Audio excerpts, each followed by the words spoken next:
After more than 3 weeks on a hunger strike, activist Sonam Wangchuk was removed from his protest site and taken to a hospital.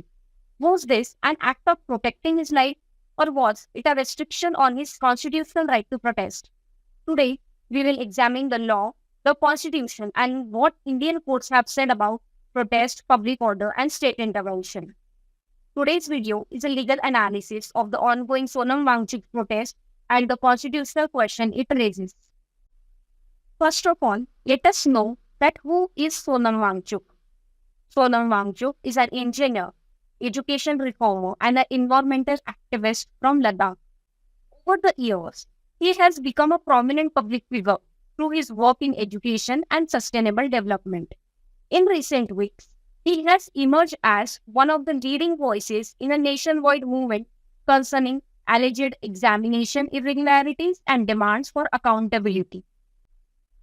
According to recent reports, Sonam Wangchuk began an indefinite hunger strike on June 28 at Jantar Mantar in New Delhi. As his health deteriorated, authorities shifted him to a government hospital, citing medical concerns and existing court directions. Subsequently, the Delhi High Court permitted his transfer to a private hospital following a petition filed by his family. Meanwhile, protests and demonstrations continued in support of the movement across different parts of the country. This raises an important question. Does the Constitution protect a hunger strike? The right to protest flows primarily from Article 19(1)(a), freedom of speech and expression, Article 19(1)(b), right to assemble peacefully, Article 21, protection of life and personal liberty. Interestingly, this case places two constitutional values in direct conversation. On one hand, an individual's right to dissent. On the other, the state's responsibility to preserve life. Now let us understand that can state intervene? Indian courts have repeatedly held that fundamental rights are not absolute.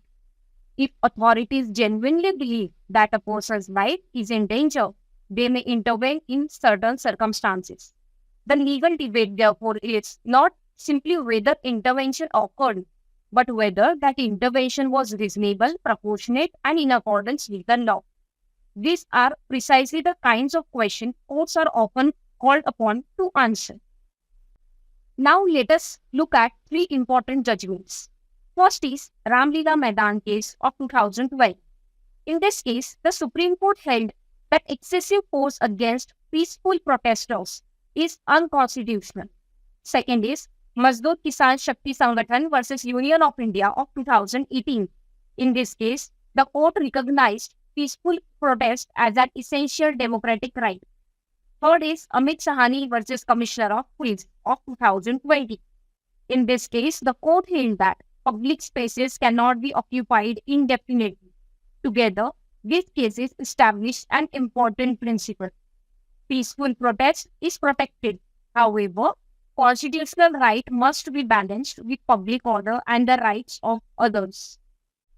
Let us understand why this case matters. The Sonam Wangchuk case is larger than any one individual. It raises several constitutional questions. Can the state intervene during the hunger strike? What are the limits of the right to protest? How should courts balance liberty and public order? Where does state responsibility begin and the individual autonomy end? These questions lie at the heart of every constitutional democracy.